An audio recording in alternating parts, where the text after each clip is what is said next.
প্রিয় দর্শক, সময়টা ছিল এমন এক অন্ধকার যুগ যখন হযরতে ইদ্রিস আলাইহিস সালামের ইন্তেকালের পর মানুষ তার শিক্ষা ভুলে গিয়েছিল।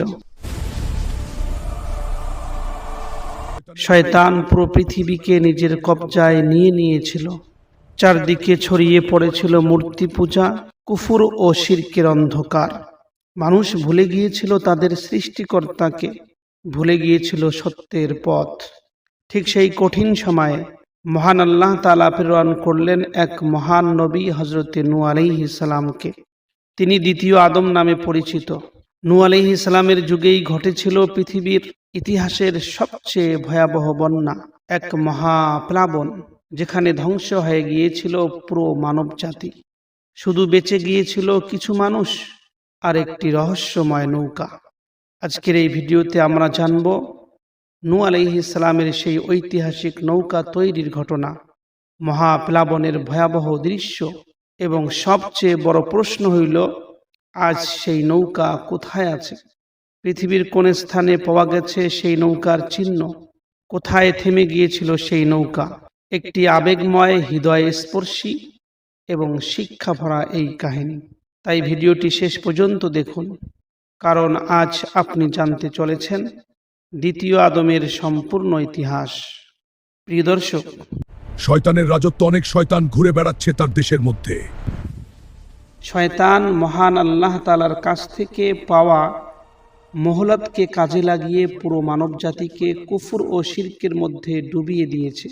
ঘরবাড়ি পর্যন্ত মূর্তি পূজার স্থানে পরিণত হয়ে গেছে এবং মানুষ 5টি মূর্তিকে নিজেদের উপাস্য হিসাবে গ্রহণ করে নিয়েছে। এই 5টি মূর্তিকেই তখনকার মানুষ সমস্যার সমাধানকারী ও অভাব পূরণকারী মনে করেছিল। পবিত্র কোরআনে এই মূর্তিগুলোর নাম বলা হয়েছে। সেই মূর্তিগুলোর নাম হইল ওয়াত, সুয়া, ইয়াগুস, ইয়াউক এবং নাসর। মানুষ পূর্ববর্তী নবীগণের শিক্ষা, যেমন মানব জাতির প্রথম মানুষ হযরতে আদম আলাইহিস সালাম, হযরতে শীস আলাইহিস সালাম এবং হযরতে ইদ্রিস আলাইহিস সালামকে সম্পূর্ণভাবে ভুলে গিয়েছিল। হযরতে ইদ্রিস আলাইহিস সালাম তো তাদের কুফরি কাজের কারণে তাদের বিরুদ্ধে সংগ্রামও করেছিল। ইদ্রিস আলাইহিস সালামের এই সংগ্রামের ফলে সাময়িকভাবে কিছুটা উপকার হয়েছিল। মানুষ আবার এই সংগ্রামের কারণে সত্য ধর্মের দিকে ফিরে এসেছিল। কিন্তু এখন তো হযরতে ইদ্রিস আলাইহিস সালামের মৃত্যুর পর শত শত বছর কেটে গেছে। আদম আলাইহিস সালামের সন্তানের অবাধ্যতা এবং শয়তানের কূটকৌশল ও ধোঁকাবাজিতে পৃথিবী কুফর, শিরিক, পাপ ও অশ্লীলতায় ভরে গিয়েছিল। ইবলিস তার এই সাফল্যে খুবই আনন্দিত ছিল।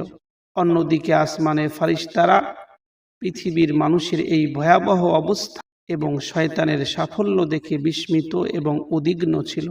ফারিস্তারা বারবার বাইতুল মামুরের দিকে তাকায় এবং অপেক্ষা করে কখন আল্লাহ তাআলা তাদের ধ্বংসের নির্দেশ দেবেন। কেননা মানুষ এই পৃথিবীকে কুফরের অন্ধকারে অন্ধকারাচ্ছন্ন করে দিয়েছিল। কিন্তু আল্লাহর সিদ্ধান্ত সব সময় গভীর প্রজ্ঞার উপর ভিত্তি করে হয়। আল্লাহর নিয়ম হলো, যখন মানুষের অবাধ্যতা চরমে পৌঁছে যায় তখন আল্লাহ তাআলা একজন নবী প্রেরণ করেন। আর যদি সেই জাতি নবীর কথাও না মানে তখন তাদের উপর আল্লাহর কঠোর শাস্তি নেমে আসে। প্রিয় দর্শক, এই নিয়মকেই ধরে রেখে আল্লাহ তাআলা সেই জাতির মধ্যে একজন সৎ মানুষ হযরতে নূহ আলাইহিস সালামকে মহান নবুয়তের দায়িত্ব দিয়ে প্রেরণ করলেন। পবিত্র কোরআনে বলা হয়েছে, আল্লাহ তাআলা বলছেন, আমি নূহ আলাইহিস সালামকে তার জাতির কাছে নবী হিসাবে পাঠিয়েছিলাম। নূহ আলাইহিস সালাম তার সম্প্রদায়কে বললেন, হে আমার সম্প্রদায়, আমি তোমাদেরকে স্পষ্টভাবে সতর্ক করতে এসেছি এবং এই বার্তা দিতে এসেছি যে আল্লাহ ছাড়া কারো ইবাদত করো না। যদি তোমরা এভাবেই কুফর ও শিরকে লিপ্ত থাকো তবে আমি আশঙ্কা করি যে তোমাদের উপর কঠিন শাস্তি নেমে আসবে। নূহ আলাইহিস সালামের এই বার্তার পরেও নূহ আলাইহিস সালামের জাতি এই উপদেশকে অবজ্ঞার সাথে প্রত্যাখ্যান করল। হযরতে আব্দুল্লাহ ইবনে আব্বাস রাদিয়াল্লাহু আনহু বর্ণনা করেন যে আল্লাহ তাআলা হযরতে নূহ আলাইহিস সালামকে 40 বছর বয়সে নবুয়ত দান করেন। মহাপ্লাবনের পূর্বে নূহ আলাইহিস সালাম প্রায় ৯৫০ বছর ধরে তার সম্প্রদায়কে উপদেশ ও দাওয়াত দিতে থাকেন। পবিত্র কোরআনে আল্লাহ সুবহানাহু তাআলা বলেছেন, আর আমি নূহ আলাইহিস সালামকে তার জাতির কাছে পাঠিয়েছিলাম। নূহ আলাইহিস সালাম তাদের মাঝে অবস্থান করেছিলেন ১০০০ বছরের মধ্যে ৫০ বছর কম। অর্থাৎ কোরআনের স্পষ্ট বক্তব্য অনুযায়ী নূহ আলাইহিস সালামের বয়স ৯৫০ বছরেরও বেশি হয়েছিল। হযরত নূহ আলাইহিস সালাম দীর্ঘ সময় ধরে সর্বক্ষণ দ্বীনের দাওয়াতে নিয়োজিত থাকলেও তার জাতির পথভ্রষ্টতা নূহ আলাইহিস সালামকে গভীরভাবে ব্যথিত করে। নূহ আলাইহিস সালামের সম্প্রদায় নূহ আলাইহিস সালামকে নানাভাবে কষ্ট দিত। নূহ আলাইহিস সালামের উপর বিপদের পাহাড় চাপিয়ে দিত, কিন্তু নূহ আলাইহিস সালাম ধৈর্য ধারণ করতেন এবং তাদের জন্য কল্যাণের দোয়া করতে থাকতেন।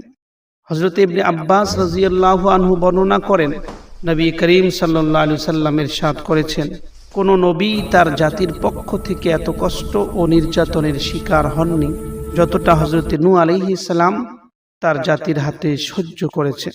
অবিশ্বাসীরা নূহ আলাইহিস সালামকে ভয় দেখাতো, হুমকি দিত এবং দাওয়াত থেকে বিরত রাখার জন্য এত মারধর করত যে তিনি অজ্ঞান হয়ে পড়তেন। কখনো নূহ আলাইহিস সালামের গলায় ফাঁস লাগিয়ে নূহ আলাইহিস সালামকে বাজারে টেনে হিঁচড়ে নিয়ে বেড়াতো।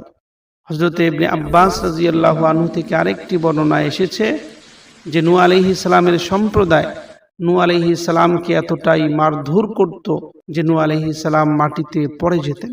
তখন তারা নূহ আলাইহিস সালামকে একটি কম্বলে জড়িয়ে কোনো ঘর বা নির্জন স্থানে ফেলে রাখত এবং তারা মনে করত যে নূহ আলাইহিস সালাম মারা গেছে। কিন্তু যখনই নূহ আলাইহিস সালামের জ্ঞান ফিরত, নূহ আলাইহিস সালাম আবার উঠে দাঁড়াতেন এবং তার জাতিকে সত্যের পথে আবার আহ্বান শুরু করতেন। প্রিয় দর্শক, হযরত নূহ আলাইহিস সালামের দাওয়াত ও প্রচার প্রায় ৯৫০ বছর ধরে চলতে থাকে। রাতের নির্জনতায় নূহ আলাইহিস সালাম অশ্রু সজল চোখে তার রবের কাছে প্রার্থনা করতেন, হে আমার পালনকর্তা, আমার জাতি অজ্ঞ, আমার জাতি বোঝে না, তুমি তাদেরকে ক্ষমা করে দাও।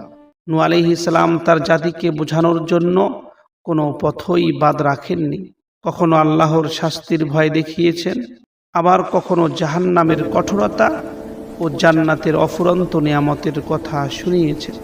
কিন্তু নূহ আলাইহিস সালামের সম্প্রদায় তার কথাকে উপহাস করত, ঠাট্টা বিদ্রূপ করত, যেন তারা কান দিয়ে শুনত না, চোখ দিয়ে দেখত না। এই দীর্ঘ প্রচেষ্টার পরেও মাত্র ৮০ জন মানুষ ঈমান গ্রহণ করেছিলেন। নিজ সম্প্রদায়ের এই করুণ অবস্থায় হযরত নূহ আলাইহিস সালাম গভীরভাবে ব্যথিত থাকতেন। তবুও নূহ আলাইহিস সালাম আশা ছাড়েননি। কিন্তু কতদিন চলবে এইভাবে? অবশেষে দীর্ঘ ও কঠিন সংগ্রামের পর এমন এক সময় এলো যখন নূহ আলাইহিস সালাম তার জাতি থেকে নিরাশ হয়ে মহান আল্লাহ তাআলার দরবারে নিজের আরজি পেশ করতে বাধ্য হলো। পবিত্র কোরআনে আল্লাহ সুবহানাহু তাআলা নূহ আলাইহিস সালামের সেই আবেদন এইভাবে বর্ণনা করেছেন। নূহ আলাইহিস সালাম আল্লাহর দরবারে বললেন, হে আমার রব, আমি আমার জাতিকে দিনরাত ডেকেছি, কিন্তু আমার আহ্বান তাদেরকে আরো দূরে সরিয়ে দিয়েছে। আমি যখনই তাদেরকে তোমার ক্ষমার দিকে আহ্বান করেছি, তারা তাদের কান আঙ্গুল দিয়ে বন্ধ করে নিয়েছে, নিজেদের কাপড় দিয়ে মুখ ঢেকে ফেলেছে এবং এক গুয়েমি ও অহংকারে অটল থেকেছে। হে আমার প্রতিপালক, আমি আমার সম্প্রদায়কে প্রকাশ্যে ও গোপনে সবভাবে বুঝিয়েছি, বলেছি তোমরা তোমাদের রবের কাছে ক্ষমা প্রার্থনা করো, নিশ্চয়ই তোমার রব মহা ক্ষমাশীল। আল্লাহ তাআলা তোমাদের উপর আকাশ থেকে বৃষ্টি বর্ষণ করবেন, তোমাদের ধন সম্পদ ও সন্তান সন্ততিতে বৃদ্ধি দেবেন, তোমাদের জন্য বাগান সৃষ্টি করবেন এবং নদী প্রবাহিত করবেন। হে আমার সম্প্রদায়, তোমাদের কি হয়েছে যে তোমরা আল্লাহর মহিমাকে স্বীকার করছো না, অথচ মহান আল্লাহই তোমাদের বিভিন্ন পর্যায়ে সৃষ্টি করেছেন। হে আমার সম্প্রদায়, তোমরা কি দেখো না আল্লাহ কিভাবে স্তরে স্তরে ৭ আসমান সৃষ্টি করেছেন, আর ওই আসমানের মধ্যে চাঁদকে উজ্জ্বল করেছেন এবং সূর্যকে প্রদীপ বানিয়েছেন। হে আমার সম্প্রদায়, আল্লাহই তোমাদের মাটি থেকে সৃষ্টি করেছেন তারপর তোমাদের সেই মাটিতেই ফিরিয়ে দেবেন এবং সেখান থেকেই আবার তোমাদের বের করে আনবেন। আর আল্লাহ পৃথিবীকে তোমাদের জন্য বিছানা বানিয়ে দিয়েছেন যাতে তোমরা এর বিস্তৃত পথে চলতে পারো। এরপর নূহ আলাইহিস সালাম বললেন, হে আমার রব, আমার সম্প্রদায় আমার কথা অস্বীকার করেছে এবং তারা সেই ধনী ও প্রভাবশালী লোকদের অনুসরণ করেছে যাদের ধন সম্পদ ও সন্তান তাদেরকে আরো ক্ষতির দিকে নিয়ে গেছে। আমার সম্প্রদায় বড় ধরনের ষড়যন্ত্র করেছে। আমার সম্প্রদায়ের কিছু লোক আমার সম্প্রদায়ের অন্য লোককে বলেছে, তোমরা কখনো তোমাদের উপাস্যদের ছেড়ে দেবে না, বিশেষ করে ওয়াদ, সুয়া, ইয়াগুস, ইয়াউক এবং নসর এই মূর্তিগুলোকে কখনো পরিত্যাগ করবে না। আমার সম্প্রদায় অনেক মানুষকে পথভ্রষ্ট করেছে। হে আমার আল্লাহ, তুমি এই জালিমদেরকে ভ্রষ্টতা ছাড়া আর কিছুতেই উন্নতি দিও না। অবশেষে নূহ আলাইহিস সালামের সম্প্রদায়ের গুনাহের কারণে নূহ আলাইহিস সালামের সম্প্রদায়কে পানিতে ডুবিয়ে ধ্বংস করে দেওয়া হয়। এরপর আগুনে নিক্ষিপ্ত করা হয়। তখন তারা আল্লাহ ছাড়া আর কোনো সাহায্যকারী পাবে না। প্রিয় দর্শক, নূহ আলাইহিস সালাম আবার দোয়া করলেন, হে আমার রব, পৃথিবীতে কোনো কাফিরকেই জীবিত রেখো না। যদি তুমি তাদেরকে ছেড়ে দাও তবে ওই কাফিররা তোমার বান্দাদের পথ ভ্রষ্ট করবে এবং তাদের সন্তানরাও কেবল পাপাচারী এবং অবিশ্বাসী হবে। হে আমার রব, আমাকে, আমার পিতামাতাকে এবং যারা আমার ঘরে মমিন হিসাবে প্রবেশ করেছে আর সকল ইমানদার পুরুষ ও নারীদের ক্ষমা করে দাও আর জালিমদের ধ্বংস করে দাও। প্রিয় দর্শক, হযরত নূহ আলাইহিস সালামের আরজি অবশেষে আল্লাহ সুবহানাহু তাআলার দরবারে কবুল হয়ে গেল। আল্লাহ তাআলা নূহ আলাইহিস সালামের প্রতি ওহী নাজিল করলেন। পবিত্র কোরআনে বলা হয়েছে, নূহ আলাইহিস সালামের প্রতি ওহী করা হলো যে তোমার জাতির মধ্যে যারা ইতিমধ্যে ঈমান এনেছে তাদের ছাড়া আর কেউ ঈমান আনবে না। সুতরাং তারা যা করছে তার জন্য হে নবী তুমি দুঃখ প্রকাশ করো না, দুঃখিত হয়ো না। আর আমার নির্দেশ ও আমার তত্ত্বাবধানে একটি নৌকা তুমি তৈরি করো। আর এই জালিমদের ব্যাপারে আর কোনো কথা বলো না, কারণ তারা অবশ্যই ডুবিয়ে ধ্বংস করা হবে। প্রিয় দর্শক, হযরত নূহ আলাইহিস সালাম এই নির্দেশ পেয়ে নৌকা নির্মাণের প্রস্তুতি শুরু করলেন। প্রখ্যাত মুফাসসির ইবনে কাসির রাহমাতুল্লাহ আলাইহি বর্ণনা করেছেন যে কিছু আলিমের মতে আল্লাহ তাআলা নূহ আলাইহিস সালামকে একটি নির্দিষ্ট গাছ রোপণ করতে বলেছিলেন যেখান থেকে নৌকা তৈরি করা হবে। নূহ আলাইহিস সালাম সেই গাছ লাগালেন এবং সেই গাছ বড় হওয়ার জন্য প্রায় 100 বৎসর অপেক্ষা করলেন। পরে সেই গাছ কেটে ঘেঁষে মেঝে প্রস্তুত করে নৌকা তৈরির উপযোগী করতে আবারও দীর্ঘ সময় তিনি ব্যয় করলেন। কারো মতে আরো 100 বছর, আবার কারো মতে প্রায় 40 বছর তিনি অপেক্ষা করলেন। আরেকটি বর্ণনায় বলা হয়েছে নূহ আলাইহিস সালামের নৌকাটি ছিল শক্ত কাঠ, যেমন সেগুন কাঠ বা শাল কাঠ দিয়ে তৈরি। হযরত ইবনে আব্বাস রাদিয়াল্লাহু আনহুর বর্ণনা অনুযায়ী নৌকাটির দৈর্ঘ্য ছিল প্রায় 1200 গজ এবং প্রস্থ 600 গজ। অন্য একটি মত অনুযায়ী নৌকাটির দৈর্ঘ্য ছিল 2000 গজ এবং প্রস্থ 100 গজ। হযরত সুফিয়ান সৌরি রাহমাতুল্লাহ আলাইহি বলেন, নূহ আলাইহিস সালামকে নির্দেশ দেওয়া হয়েছিল নৌকার ভিতর ও বাইরে ভালোভাবে তারকোল লাগাতে, যাতে পানি ঢুকতে না পারে নৌকার মধ্যে। নূহ আলাইহিস সালাম তাই করেছিলেন। আবারও নূহ আলাইহিস সালামকে বলা হয়েছিল নৌকার সামনের অংশকে কিছুটা উঁচু করে বানাতে, যাতে নৌকাটি সহজেই পানিকে চিরে এগিয়ে যেতে পারে। প্রিয় দর্শক, নৌকাটির উচ্চতা ছিল প্রায় 30 গজ এবং এতে 3টি তলা বা স্তর ছিল। উপরের দিকে একটি ঢাকনাও ছিল নৌকাটির, যার মাধ্যমে পুরো নৌকাটি বন্ধ করা যেত। এভাবেই নূহ আলাইহিস সালামের তৈরি সেই নৌকাটি ছিল অত্যন্ত বিশাল ও মজবুত, যেন আজকের যুগের কোনো বিশাল জলযান অথবা সাবমেরিনের মতো একটি বিস্ময়কর সৃষ্টি। প্রিয় দর্শক, হযরত নূহ আলাইহিস সালাম যখন নৌকা নির্মাণে ব্যস্ত ছিলেন, নূহ আলাইহিস সালামের সম্প্রদায়ের নেতারা যখন ওই নূহ আলাইহিস সালামের পাশ দিয়ে যেত, তখন তারা নূহ আলাইহিস সালামকে নিয়ে হাসি ঠাট্টা করত, বিদ্রূপ করত। নূহ আলাইহিস সালামের সম্প্রদায় বলতো, দেখো একজন নবী নৌকা বানাচ্ছে, এইভাবে ঠাট্টা করত। কিন্তু নূহ আলাইহিস সালাম ছিলেন অবিচল, নিজের কাজে ব্যস্ত, কারো দিকে তিনি ভ্রুক্ষেপ করতেন না। অবশেষে প্রস্তুত হলো নৌকাটি।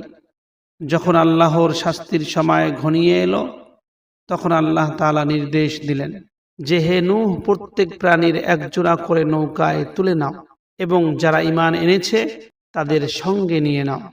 নূহ আলাইহিস সালাম আল্লাহর নির্দেশ অনুযায়ী সবকিছু প্রস্তুত করলেন, মুমিনদের নিয়ে নৌকায় উঠলেন এবং আল্লাহর ইবাদতে মগ্ন হয়ে গেলেন। প্রিয় দর্শক, এরপর শুরু হলো ভয়াবহ দৃশ্য। হঠাৎ করে পৃথিবীর চারদিক থেকে পানি ফুটে উঠতে লাগলো। আকাশ থেকেও অবিরাম প্রবল বর্ষণ শুরু হলো। মনে হচ্ছিল যেন কিয়ামত নেমে আসছে। চারদিকে শুধু পানি আর পানি। বিশাল নৌকাটি পাহাড় সম উঁচু ঢেউয়ের উপর দিয়ে ভেসে চলতে লাগলো। এই সময় নূহ আলাইহিস সালাম তার ছেলে কেনানকে দেখতে পেলেন যে তার ছেলে কেনান একটি উঁচু জায়গায় দাঁড়িয়েছিল। নূহ আলাইহিস সালাম তার ছেলেকে ডেকে বললেন, হে আমার প্রিয় সন্তান, আমাদের সঙ্গে নৌকায় উঠে এসো, কাফিরদের সঙ্গে থেকো না। কিন্তু কেনান অহংকার করে বলল, আব্বাজান, আপনি চিন্তা করবেন না, আমি এখনই কোনো উঁচু পাহাড়ে উঠে যাব, সেখানে গিয়ে আমি পানির হাত থেকে বেঁচে যাব। নূহ আলাইহিস সালাম কষ্ট ভরা কণ্ঠে বললেন, আজ আল্লাহর শাস্তি থেকে কেউ রক্ষা পাবে না, শুধু আল্লাহ তাআলা যাকে রক্ষা করেন সে ব্যতি রেখে।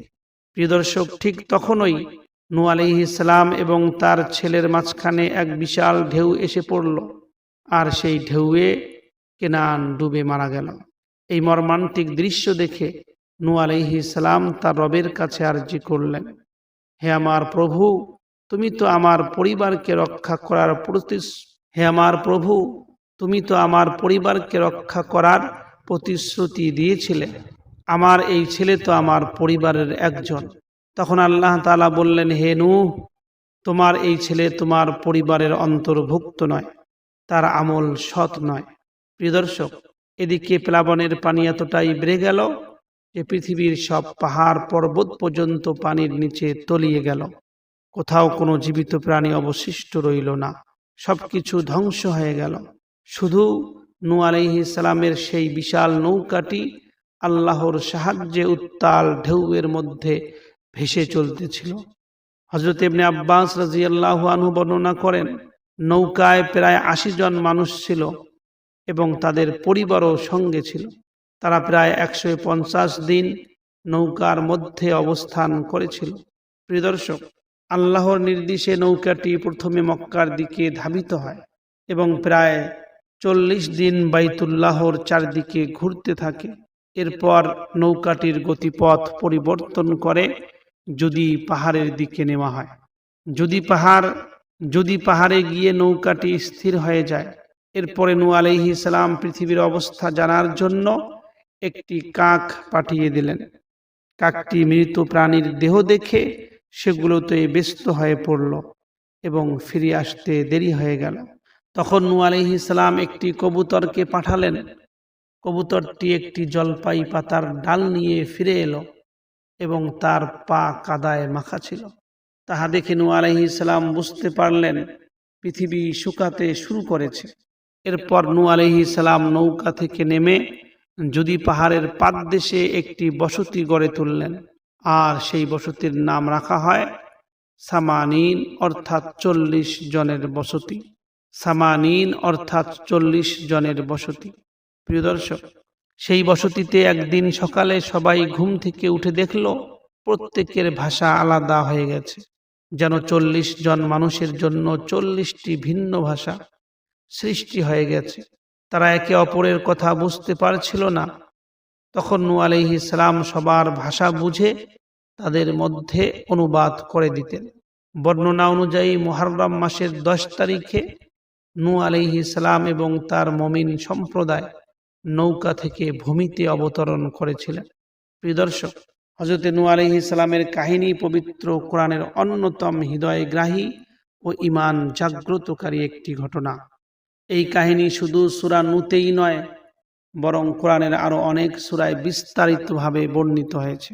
যেমন সূরা আল আরাফ, সূরা ইউনূস, সূরা হুদ, সূরা মুমিনুন, সূরা আশ-শুআরা, সূরা আনকাবুত, সূরা আস-সাফফাত এবং সূরা আল কামার। এছাড়াও অন্যান্য সূরাতেও নূহ আলাইহিস সালামের ঘটনাটি উল্লেখ করা হয়েছে।